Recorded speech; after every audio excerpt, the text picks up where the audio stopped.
नमस्कार, मैं हूं महक शर्मा और इस वक्त आप लाइव तस्वीरें देख रहे हैं हरियाणा के करनाल से। जो बच्चे कनाडा जाने वाले थे, जिन बच्चों का वीज़ा लग चुका था, जो लोग इंतज़ार कर रहे थे कि अब हम कनाडा जाएंगे, उनके लिए ये खबर बहुत ज़्यादा ज़रूरी हो जाती है। क्योंकि मैं आपको बताना चाहूँगी कि कनाडा के जो ट्रांसपोर्ट मंत्री हैं ओमर एल्गेब्रा, उन्होंने ये बड़ा निर्णय लिया है। कल यानी कि थर्सडे को 22 अप्रैल को उन्होंने ये बड़ा निर्णय लिया है कि जिस तरीके से एक ग्लोबल रिकॉर्ड बना था कल के दिन, यानी कि 3,14,000 केसेस इंडिया में आए थे और ये अपने आप में एक रिकॉर्ड तोड़ जो कोरोना के केसेस थे वो सामने आए, जिसको देखने के बाद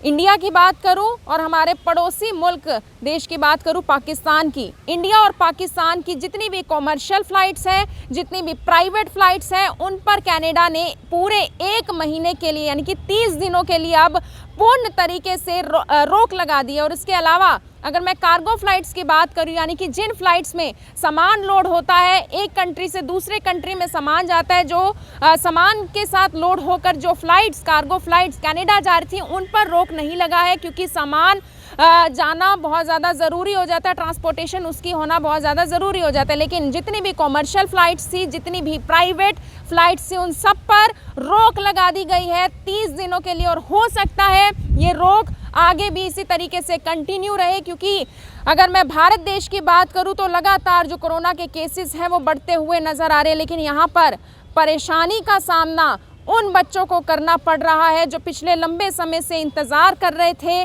कनाडा जाना चाहते थे, जिन लोगों ने फ़ाइल कनाडा के लिए अप्लाई की हुई है, जिन लोगों के वीज़ा आ चुके हैं, जिन स्टूडेंट्स के वीज़ा आ चुके हैं, जिन्होंने आइल्स की, PTE की, बहुत ज़्यादा मेहनत की, अभी भी कोर्सेज़ कर रहे हैं, जिन लोगों ने अपना सपना देखा हुआ है कि वो कनाडा में ही सेटल होंगे, कनाडा में ही आगे जाकर फर्दर स्टडी करेंगे। लेकिन उनके लिए ये बड़ी जानकारी इस वक्त निकल कर सामने आ रही है कि कनाडा ने 1 महीने के लिए सभी कॉमर्शियल और प्राइवेट फ़्लाइट्स पर रोक लगा दी है। वहीं मैं ये भी आपको बताना चाहूँगी कि जिस तरीके से इंडिया में जो माहौल बनता हुआ नज़र आ रहा है कोरोना को लेकर, ऐसे बहुत सारे पेरेंट्स इंडिया में हैं जिनके बच्चे कनाडा में PR ले चुके हैं, कनाडा में सेटल डाउन है। वहीं पर वो पेरेंट्स ये भी सोचते हैं, क्योंकि पिछले साल भी यही देखा गया था कि कुछ पेरेंट्स अब्रॉड चले गए थे ताकि वो अपने बच्चों के पास रह सके, क्योंकि यहाँ पर सिचुएशन सुधरती हुई नहीं नज़र आ रही थी। लेकिन जो लोग कनाडा अपने बच्चों के पास जाने की सोच रहे थे कि यहाँ पर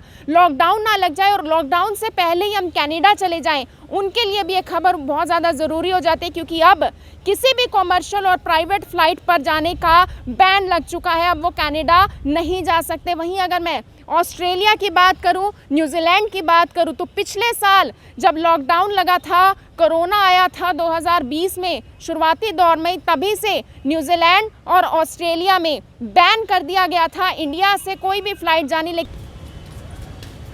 और जो कि अब तक अभी भी बैन ही है। लेकिन अगर मैं लॉकडाउन की बात करूं, कोरोना की बात करूं, तो उस समय में भी जिनके पास PR थी वो जा सकते थे, सिटीजनशिप थी वो जा सकते थे। लेकिन स्टूडेंट्स की बात की जा सके या जिनका वीज़ा लगा था वो जाना चाहते थे तो वो नहीं जा सकते थे। और अब बात करूं मैं कनाडा की, जो हमारा आज का मुख्य टॉपिक भी है, क्योंकि बहुत सारे ऐसे बच्चे हैं जो कनाडा जाना चाहते हैं। सबसे ज़्यादा अगर मैं वीज़ा की बात करूँ तो बच्चे अप्लाई करते हैं कनाडा के लिए, कनाडा में ही रहना चाहते हैं, कनाडा में ही सेटल होना चाहते हैं और पिछले लंबे समय से लगातार प्रयास कर रहे थे,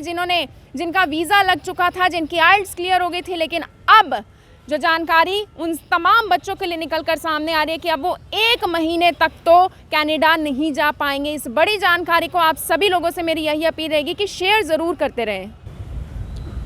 वहीं अगर मैं उन बच्चों की बात करूं जिनके वीज़ा लग चुके थे और जिन्होंने 1-2 दिनों में ही फ़्लाइट पकड़नी थी, कनाडा चले जाना था, जिन बच्चों के वहां पर यूनिवर्सिटीज़ में, कॉलेजेस में कोर्सेज शुरू होने वाले थे उनकी फर्दर स्टडीज़ के लिए, हो सकता है उनके कोर्सेज तो ज़रूर शुरू हो जाए लेकिन इंडिया में बैठकर ही उनको ऑनलाइन स्टडी करनी पड़ जाए। ये हो सकता है, मैं इसलिए बोल रही हूँ क्योंकि अभी इसको लेकर भी गाइडलाइन ज़रूर आ जाएंगे। क्योंकि कल ये बड़ा फैसला ट्रांसपोर्ट जो मंत्री हैं कनाडा के, उनके द्वारा ये निर्णय निकल कर सामने आया कि जिस तरीके से इंडिया में लगातार केसेस बढ़ रहे हैं, जिस तरीके से पाकिस्तान में भी केसेस बढ़ रहे हैं, इंडिया और पाकिस्तान की जितनी भी कॉमर्शियल और प्राइवेट फ्लाइट्स हैं उन पर अब रोक लगा दी गई है अगले 1 महीने तक। आप सभी लोगों से मेरी यही अपील रहेगी कि जितने भी लोग इस खबर को, इस वीडियो को देखने से साथ के साथ शेयर जरूर करें। आप देख रहे हैं IBN24, मैं हूं महक शर्मा करनाल से, आप सभी के साथ लाइव। जितना ज़्यादा हो सके उन सभी स्टूडेंट्स तक इस खबर को फैलाइएगा ज़रूर, इसे शेयर ज़रूर कीजिएगा। धन्यवाद।